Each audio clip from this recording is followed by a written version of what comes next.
Bring in Nina Simone into the room. Thank you, Dupre. There were so many names, you know, that song followed our mourner's moment, and as I sat there, I thought of so many more, and I'll add her to the list. Not songs, those dearly departed who inspired us so, right? Bob Marley. To stand up, to stand up. So we'll move to our speaker in a few minutes. I have the privilege of saying a few things in preparation, and then we'll have some quotes to set the stage. And I've already referenced the war in Gaza. I didn't reference in words yet all the climate catastrophes that are happening because of climate change that was induced by the use of fossil fuel and other exploitative technologies. And we are facing a weakened democracy. We are living in a weakened democracy, actually, I should say. And in that weakened democracy, a lot of bad actors can move in and have in many different ways. So we have book banning in our libraries and schools, for example, one of many. And Lujira is going to speak more about some of the specifics of 2025 as a project. But when I take the task of presiding, which, by the way our little community works, a few people volunteer to be trained and co-trained to preside, and then when we step in, it means I have to learn a little bit about what the speaker is going to speak about before they do it, so I'm prepared one way or another. And I had some really interesting deep dives of my own, thanks Lujira, into Project 2025. I never took on reading the 900 plus or minus pages. I read different summaries. I watched a lot of TikTok, YouTube, and Facebook. And one of the people that came across my feed, I want to share her name because I found her YouTube 20-minute piece so thought-provoking and helpful. And her name is Deja Sadeh. Deja spelled D-A-S-I-A, Deja Sadeh. And Deja is speaking about everything you need to know inside this document, while they're doing other things that are much more grounding. Working out, working in the garden, taking a hike, roller skating, crocheting. And while they're doing these things, cooking meals, they're saying this all happens too while this is happening. While this is happening, this happens too. And all of it is true. Like, we have to cook our meals and tend to the young and the old. And we have to, if we're lucky enough to have a garden. But she also goes on to explain what 2025 would do to everything. You know, she looks at her bookshelf and starts taking books off, saying this, no, you know, all these details. What would happen to agriculture? It's all, so much has already happened to agriculture that's not really for the people. Take it 3 steps further and it won't be for us at all. And yet we eat that food. So that was just an example. But Deja went into these different pieces that got me so embedded to understand the rights that have been and are taken away. And she spoke about all the elections that are in any 4-year period. And she said, it's not that one election. There are all these elections, and there are all these ways to be involved in our lives. Paying attention to the judgeships, for example. I used to just check if they were Democratic. I don't know. If they say so, I say so. Sorry if that's confessing to my weakened participation in democracy. I'm probably not the only one. And so how do we start paying attention? Because you know what? The very right wing has put into, and really the Christian right has already embedded into those judgeships things that end up making a decision in our lives. So understanding all these elections matter. Getting involved in our community boards, school boards, any place where we get to be involved becomes an important tool towards fighting the right. And of course, we have this big election coming up, and I think it's 28 days. I'm losing count, whatever I saw last, but it's so much more than that. It's all these other positions that we can pay attention to in democracy, and also the things we do, whether we plant our garden or help our friends and neighbors. How do we build community? So I thought of this song, and thank you, Ellen, for helping me find it. There's a song that I had sent over to Barry and Dupre, maybe this one, but they already had their songs chosen. I think it's I'll Stand Up. Stand Up was the name of the song. It's based on a poem. The poem is by Martin Niemöller from Germany. And it wasn't, actually, I found out when I read, it's not even a poem, it was just a quote that he used when he became aware of his complicity with Nazi Germany, and how as a priest he wanted to say otherwise. And he said, first they came for the socialists, and I did not speak out because I was not a socialist.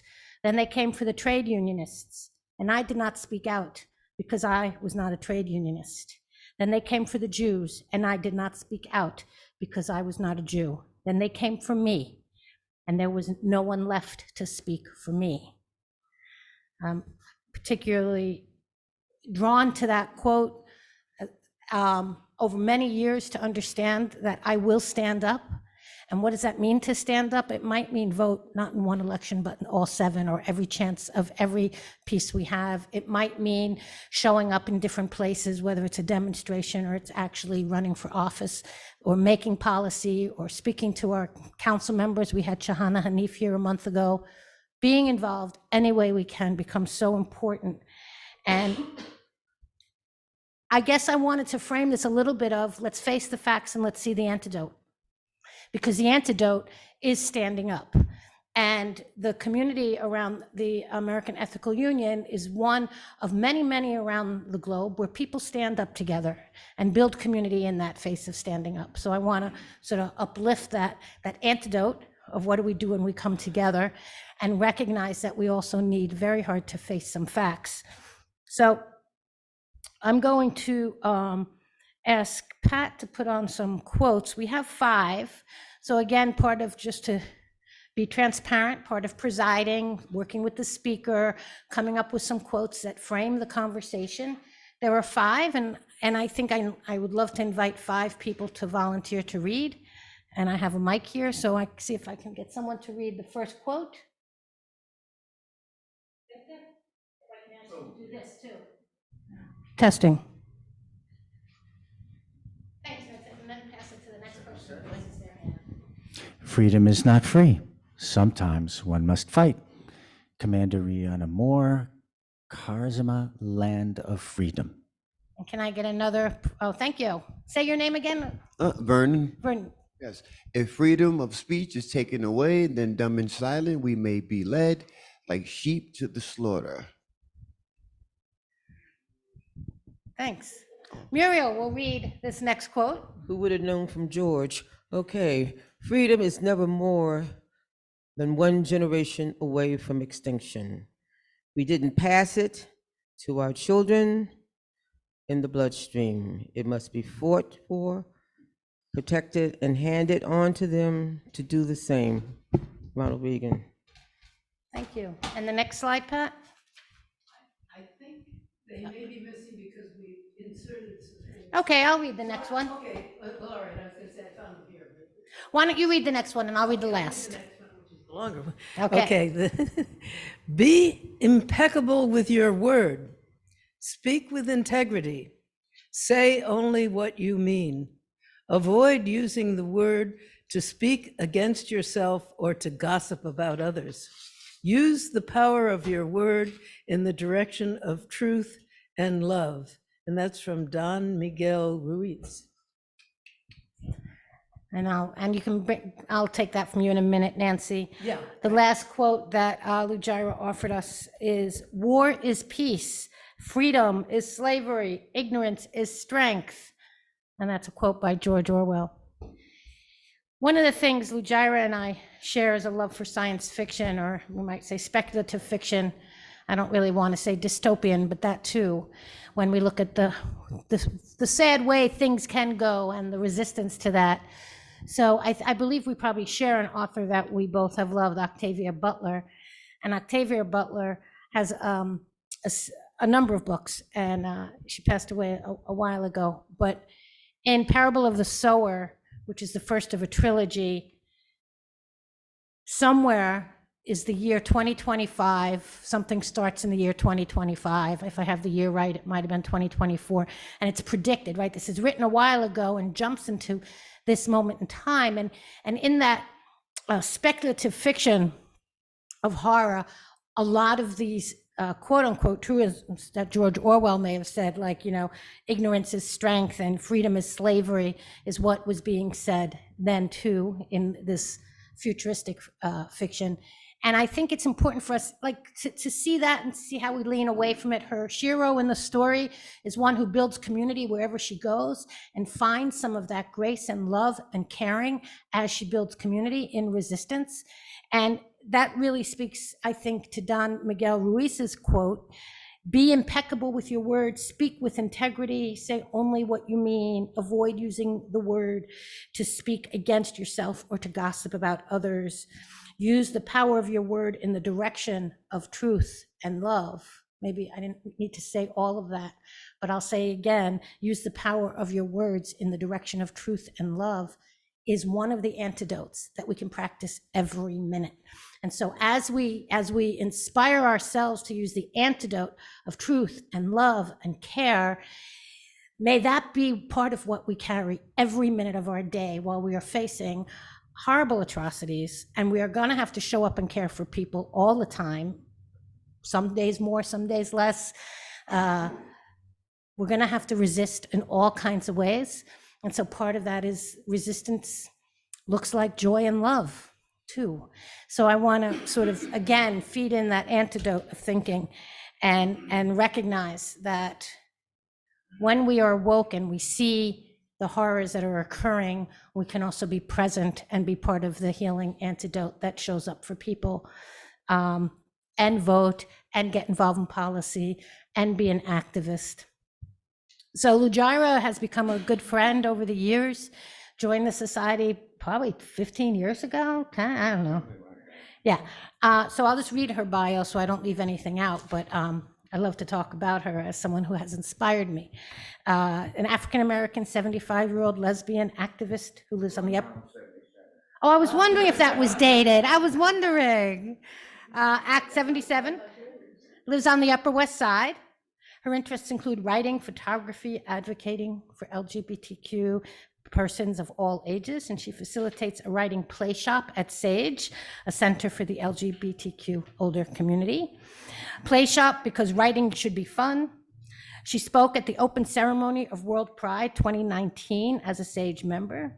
She's been featured in 2 coffee table photography books, Grace Bonney's Collective Wisdom, Lessons, Inspiration, and Advice from Women Over 50, and The Watermarks, Not Another Second, which speaks of the lives of 14 LGBTQ seniors and is a touring exhibit.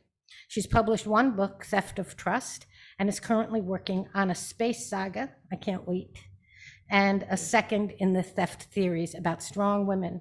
2 unique things that are about Lujira is she returned to school in 2016, and by 2020 she had gotten her BA and MA in English and creative writing and a BS in criminal justice, which I believe is part of how she knows her character so well, or how she informs her character so well, because it's got some criminal justice twists in there.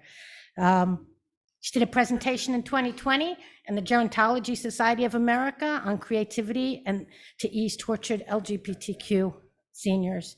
And she's a board member of the society, Brooklyn Society for Ethical Culture. Really happy that she's on the board. What I'll say is Lujira also has, in that role on the board, has served in a committee I've been on, our Organizational Development Committee, which helps us really think strategically and smartly about how we are going to grow into this next time. So I'm going to invite Lujira up. She's going to talk. We'll do some Q&A, conversations. If it feels like we need to be in small groups, I'll facilitate that. We'll see how it goes as she gets us all sparked up. Thanks, Lujira.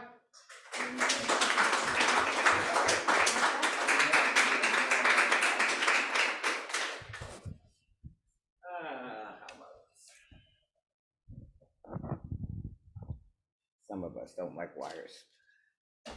Good afternoon. Dupre, I should have had you do a version of Pirate Jenny that Nina Simone does. Oh, Lujira, speak more into the mic, please. What? Into the mic. I was talking to Dupre. Okay, this is a short, it's not a long presentation. It's only like, believe it or not, 7 pages. But there's a lot I hope we cover. Project 2025 is a freedom buster. It's the short name for the mandate for leadership. This 920-page tome is a manuscript for chaos and doom. Even if we defeat the dragon in this election, it will not disappear. Other more eloquent, but now I can't see.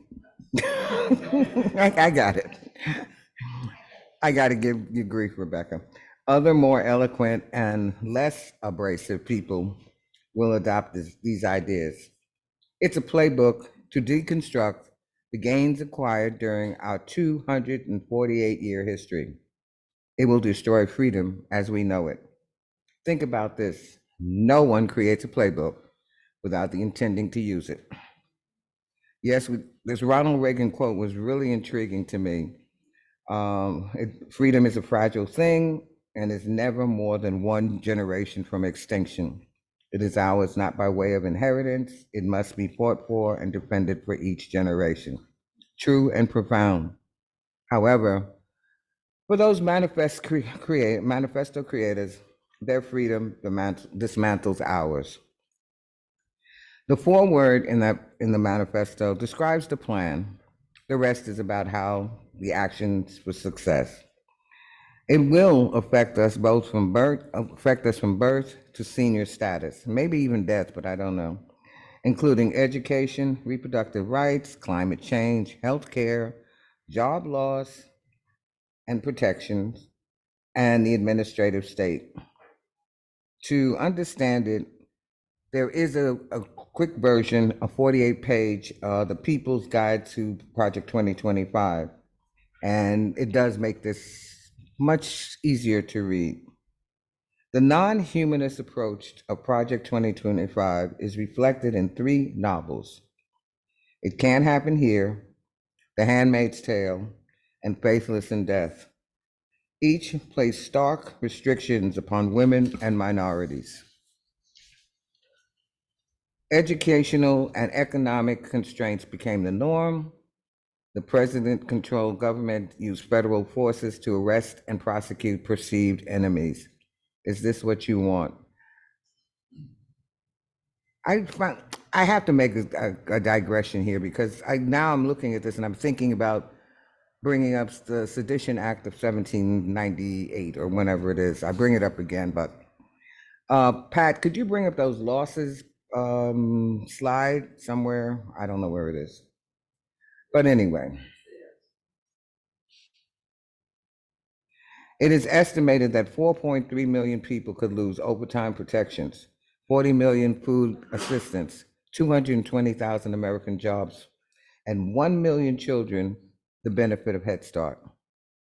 This last elimination would stunt the educational growth of children who need an early leg up.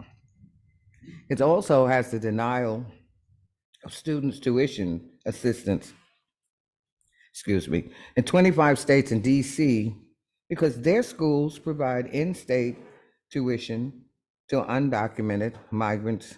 Is this fair? Reproductive rights and health care. The denial of Medicare to negotiate with pharmaceutical companies, deny medical abortions for any reason, even under threat of death. Think of Georgians, Amber Nicole Thurman and Candy Miller. Both died because of the draconian anti-abortion laws in Georgia. Thurman from sepsis and Miller due to complications from lupus, high blood pressure, and diabetes. Although this law was temporarily overturned by the Georgia Supreme Court, it was reinstated again. Currently, some states have actually instituted criminal penalties for helping women in crisis. According to the People's Guide on Project 25, on Project 2025, it would weaponize the long dormant Comstock Act and make delivery of medication abortion by mail illegal. This is an 1873 law that made it illegal to send abortion and contraceptive drugs in the mail.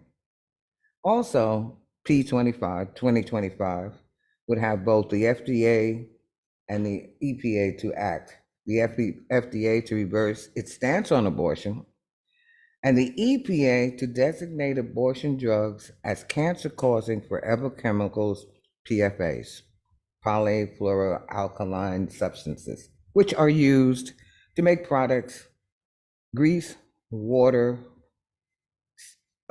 stick-proof, and stain-resistant. Oh well. Government services.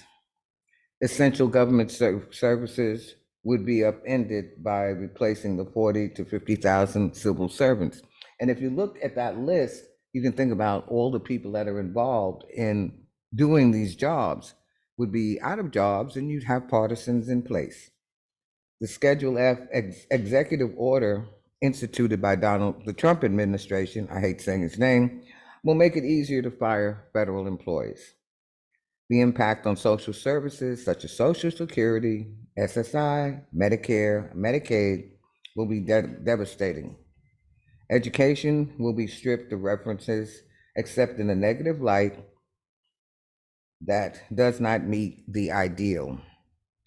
The Housing and Urban Development Corp would be shuttered.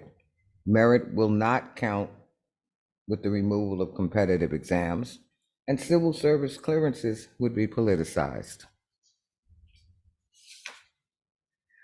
Back to you people for NOAA and EPA restrictions. You're not exempt. Climate change warriors, you wouldn't be safe. Polluters would be let loose, while the hands of the EPA would be hamstrung. This would be through minimizing the endangerment finding. This undermining would restrict the federal government's action on climate change. The Clean Air Act combat greenhouse gas emissions, pollution, and other harmful effects of climate change would also be hampered. P 2025 would also disband NOAA, the National Oceanographic and Atmospheric Administration, which provides critical weather data and insightful scientific research. This change would eliminate preparing people for natural weather disasters, and just like our recent hurricanes, both Milton and Helene. Non-preparedness would and could lead to enormous losses of lives and property. If there are no alarms for severe storms, think of what this loss would mean in cases like I said, the two recent hurricanes. Disbanding NOAA would leave federal agencies ill-equipped to combat climate change, not to mention deprive scientists, businesses, and the public of key data. And obviously, local governments wouldn't have any information either. My favorite topic, though, discrimination. To undercount certain populations on the census makes it easier to discriminate against them. It makes them invisible. And when you think about Sage's key word, we refuse to be invisible. This invisibility affects who grows or how populations expand and where they learn stuff. Having government agencies deny different populations' needs leads to denigration, hatred, and violence, and voter suppression. The non-visibility of different people permits all sorts of atrocious acts to be performed. Some of the examples of how they will discriminate is right in that in the foreword, where they talk about excluding terms like sexual orientation, gender identity, SOGI, diversity, equity, and inclusion, DEI, which someone asked to explain each word, if anybody remembers that interview. Gender equality, gender equity, gender awareness, gender sensitive, and of course, abortion, reproductive health, reproductive rights, and any other term used to help American citizens they would be deprived of.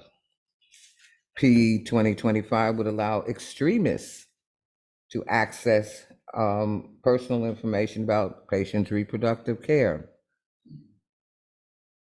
by couple of young people that I spoke to, they had some fears. One youth said the finding of trans as pornographic scares her. Another said the attacks on the LGBT plus community and all migrants. That brings me back to thinking about reviving the Alien and Sedition Act of 1798. Look at the Ohio situation. On a positive side, a young person said, knowing I've got the support of family and friends. However, will it help? Will this be enough? Also, this will affect vulnerable children in foster care and adoptions. They would be subjected to detrimental mental, physical, and emotional trauma from zealots with repealing the 2016 regulation protecting sexual orientation and gender identity. These zealots who believe there's only two genders would increase the attacks on LGBTQ plus people. The gay defense would be resurrected, which makes no sense to me, but then again, it would also roll back the gains of the civil rights movement. Do you not think these zealots would work hard to repeal the 19th Amendment along with the 13th and 14th, if they could? And why wouldn't they? Why not create a patriarchal nation that is only interested in keeping non-white humans from polluting the gene pool? This has been tried before in 1939. We know the story, we know how it turned out, and it's being tossed around now. Going back to those migrants and the Sedition Act, there's two things interesting about the Sedition Act. If you're talking about migrants, 90% of the ones they're talking about are people of color that they want to deport. However, if you're also talking about the Sedition Act, you're talking about limiting free speech, where you could throw people who spoke against you in jail, and couldn't you just see that happening? So thinking of the increased attacks on migrants and minorities and the Constitution's destruction, America would become a full-fledged dictatorship. One may say this couldn't happen. However, with judges, legislators, and presidential autonomy, it could. Fascism would reign. Unfortunately, the cult does not care. They believe their leader to their detriment. And I mention this because of the recent hurricanes, where people have not gone and gotten the help from FEMA because they've been told various disinformation and misinformation that has them afraid. And, this is all about fear. Paraphrasing my favorite poem, Invictus, or at least the last line, we are the masters of our fate and the captains of our soul. Now is the time to stand up and defeat the fascist dragon ready to ensnare us all. Now is the time to stand up and defeat. We must fight to remain free, not perfect, but free. Back to that Reagan quote. Freedom is a fragile thing and is never more than one generation from extinction. It is not ours by inheritance. It must be fought for and defended by each generation. The Project 2025 playbook is a conservative's dream to control all aspects of life. It denies humanity. As an ethical society, no matter the outcome of the election, we must do more to create a more humane society. Democracy is a gift, not a right, as some might think. It is easily breakable. We have not inherited this gift through privilege, but must earn it through a constant fight. Generation after generation has struggled to keep this fragile republic on its course toward total inclusion. Project 2025 will destroy all. It would, as Cher sang, turn back time. This isn't something any good humanist wants. Do you want to live under fascist rule? As Nina Simone said, yes, my girl again, I wish I knew how it feels to be free. This song implies that to soar, one must be free. Project 2025 will not allow such freedoms.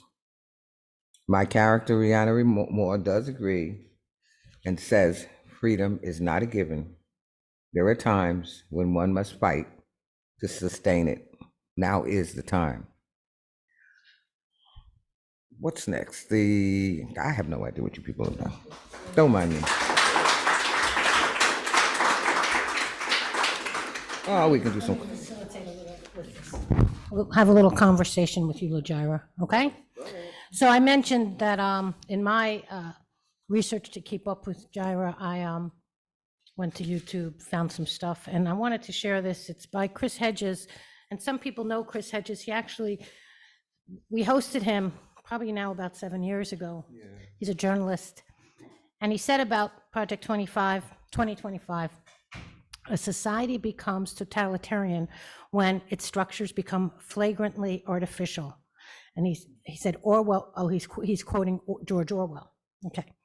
That is when its ruling class has lost its function but succeeds in clinging to power by force or fraud. They have engaged in massive fraud. Force is all they have left. And he goes on to say, there are powerful corporate entities fearful of losing their influence and wealth arrayed against us. They are waiting for a moment to strike a national crisis that will allow them, in the name of a national security and moral renewal. Let me repeat that. They are waiting for a moment to strike a national crisis, there will be many, that will allow them, in the name of national security and moral renewal, to take complete control. The tools are in place. These anti-democratic forces, which will seek to make an alliance with the radical Christian right and other extremists, will use fear, chaos, the hatred for the ruling elites, and the specter of left-wing dissent and terrorism to impose draconian controls or extinguish our democracy. And while they do it, they will be waving the American flag, chanting patriotic slogans, promising law and order, and clutching the Christian cross. And by then, the exhausted and broken, we may have lost the power to resist. So I wanted to sort of underscore everything you're saying in the details of 2025 with that, and invite us to have a conversation. I can use the mic and move around the room because there are questions to ponder, right? So I'm going to posit these 3 questions to you and add a 4th, which we also had. So 3 specific questions, but the 4th I'm going to actually start with, and what will you do if this comes to pass? So the 3 things to consider based on our conversation and your talk.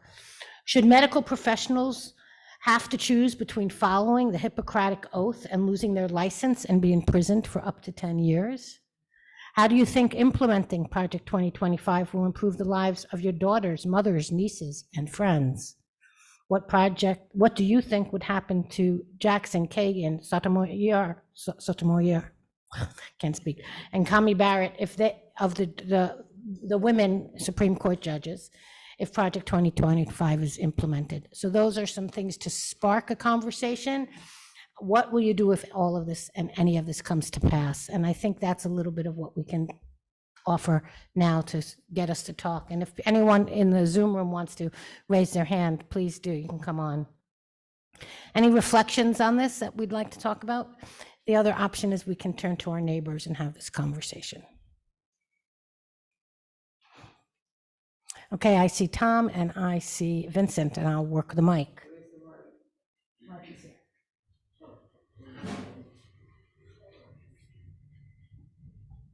So this is our opportunity to discuss. So Muriel, did you want to go first? Oh. Tom? Oh, were you handing it or you want to? I was going to hand it to he did his hand up. I was going to hand it to him. Vincent and then Tom. Well, I am just remembering the presentation that Chris Hedges gave.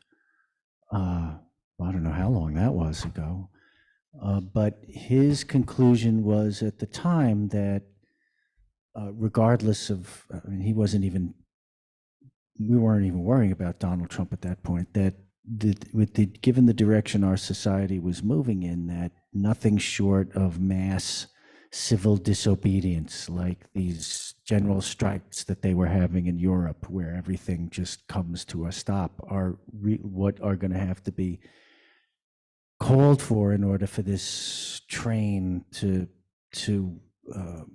stop. And in one sense, what these conservatives are doing is just moving things up, maybe, in that, a move, the necessity for this, bringing it up to sooner rather than later. So that's one point of view. I'd like to hear your thoughts on that. I think you've asked a multi-layered question, and I think it's not easy to make an effort, but one of the things that will obviously happen if tomorrow all this came true, we would have to subvert the existing order. There would be no question about what we'd have to do. We'd have to seek allies. We'd have to move accordingly. I don't need to lay it out here. You've seen the playbook before. I think one of the things that, I'm going to say this, it's going to sound racist, but just work with me here. I think white people feel that it could only affect other people, non-whites. They have no understanding of the historical relationship of the monster that eats its children. They just don't get it. And they refuse to have the information presented to them so that they can make an informed decision. So we have a conundrum. We have ignorance supporting ignorance, supporting ignorance. The only antidote to that is information. I hope that it doesn't come to physical resistance, but I do know, and we and Lucy's children, but now that I have the microphone, you know how that is, and I've had coffee, so hold on. We have been following the development of fascism in this country for Not quite some everybody time. knows who Lucy's children is. Why don't you reference that too? Thank you. We've been following it for some time, and while we have been looking and focusing mostly on the national stage, AFLAC has been focusing on the state stage, and they have taken over any number of state legislatures with some of the most preposterous legislation. I mean, this is what happens when you take civics out of the curriculum. This is what happens when people don't understand the role of government, and they have all this projection of government that's based on some kind of quasi metaphysical but horrific notion of a terrible relationship to something that's supposed to be on your side. I mean, it's all that mixed together. So we would have a hard time, and we would be finding friends quickly, because these people are not only mentally ill, but they're paranoid, and they're quite willing to go to the max. They've been here all the time. This is not a new story in American history. It's been from the giddy up, but they've been at least shameful. They have, when the Klan was dressed up in their finery with their sheets and all, they were hiding behind the sheets. Now they don't have to hide behind the sheets. They wear business suits. And, Elon Musk, I mean, he's got this new thing out, save electricity, etc. I wouldn't buy anything from Elon Musk if it was going to be a fast boat to shine, much less a slow boat to shine. You remember that old song? So that's both of my comments. Anybody else?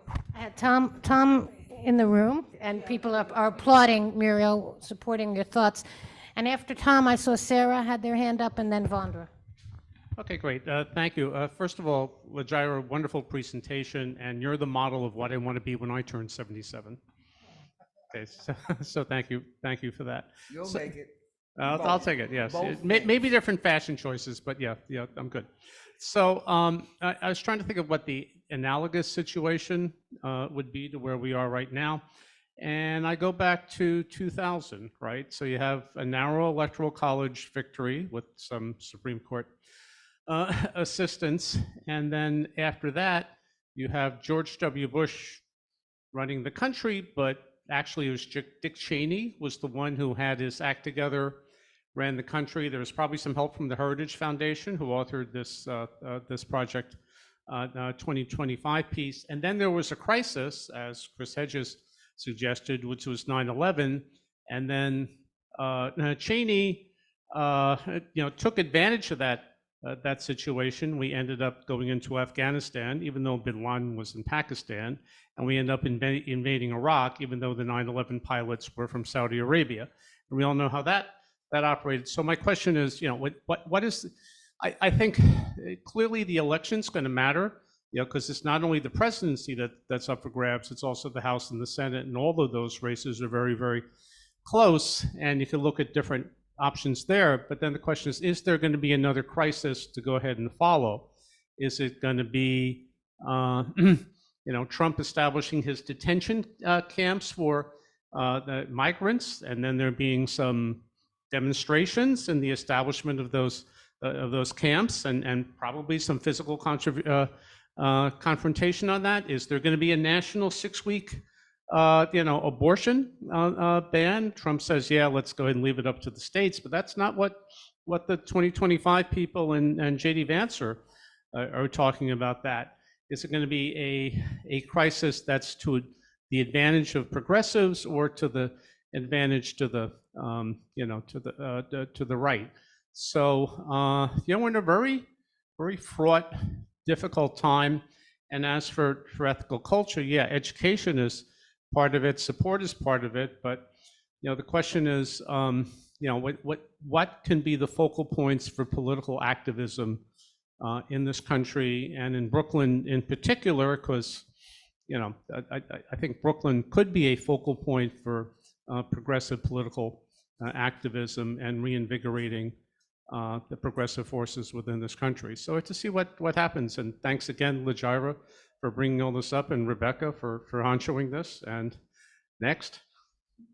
Thank you, Tom. I see Vondra's hand is up.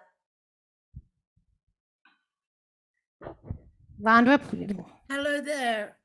And hello, I'm sorry I'm not with you. I left the house and then had a dreadful stomachache, so I wasn't able to get out of the house. So I'm here. And thank you, Lujira, for a wonderful presentation, and for sort of kicking the tires around what is a huge, huge event that is sort of happening without us. I mean, the Heritage Foundation is a huge institution. Thousands of people involved, not to mention millions of dollars. So this is not the 900 pages is actually comes out of more than 900 people, thousands of people. But I just wanted to share a thing that caught my attention this morning about a congressman from North Carolina who reported that militia are fighting FEMA. This is happening. This is just like it. This is this is not pie in the sky. This is really, and these militias are coming out of the woodwork. So so I just say what we all have to do to stand together and not to scare each other, but to share these stories by way of connecting and improving our links to stay together. Okay, thank you. thank you, Vondra. I see Pat has her hand up, but Sarah said her connection is poor, but would you ask Lujira, I'm doing that, what do you think about the division being sowed and or publicized between lesbians and trans women? What about Project 2025 is adding or would add to that? I don't know if you want to get into this. What I'll say is it's a big one.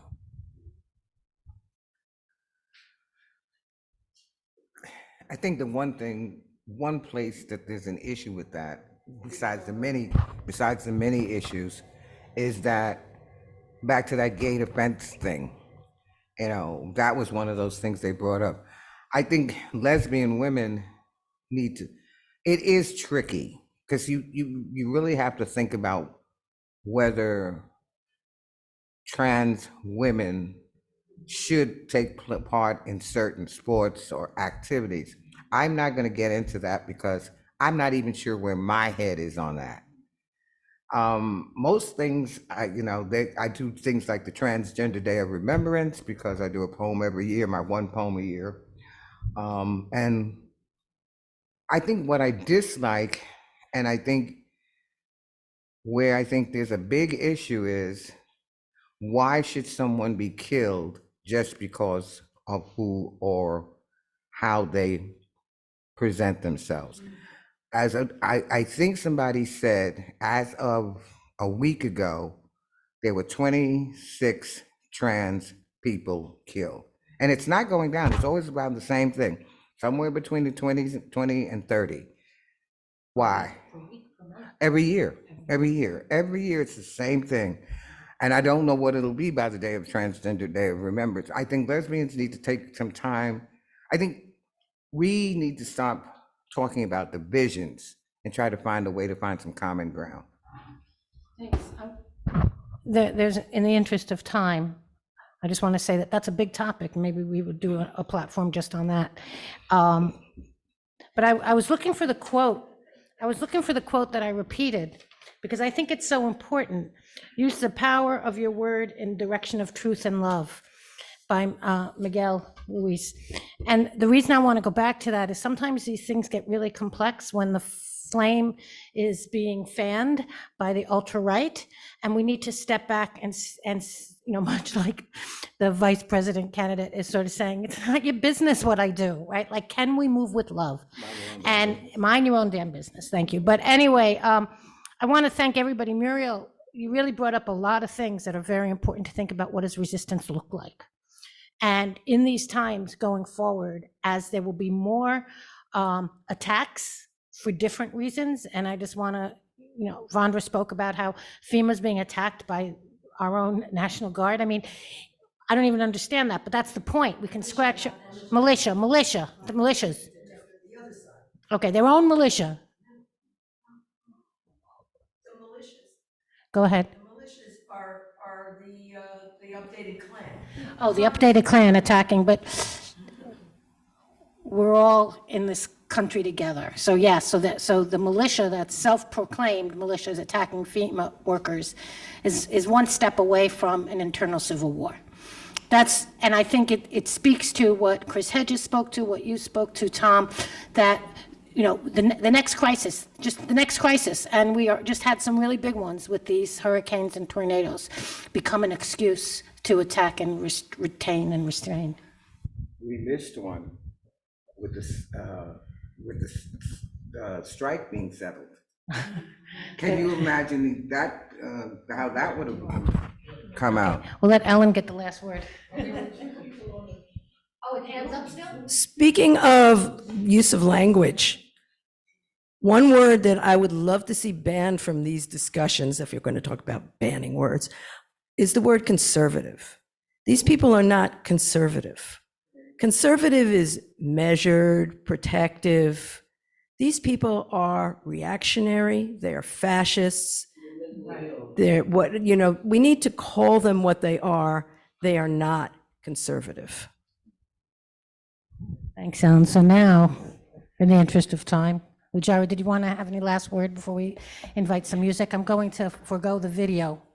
You want to do the video? Yeah, that video. Yeah, let's do the video instead of me doing the last word. Okay, so I'm going to ask Pat to put on the video. It's a song intended to help us reflect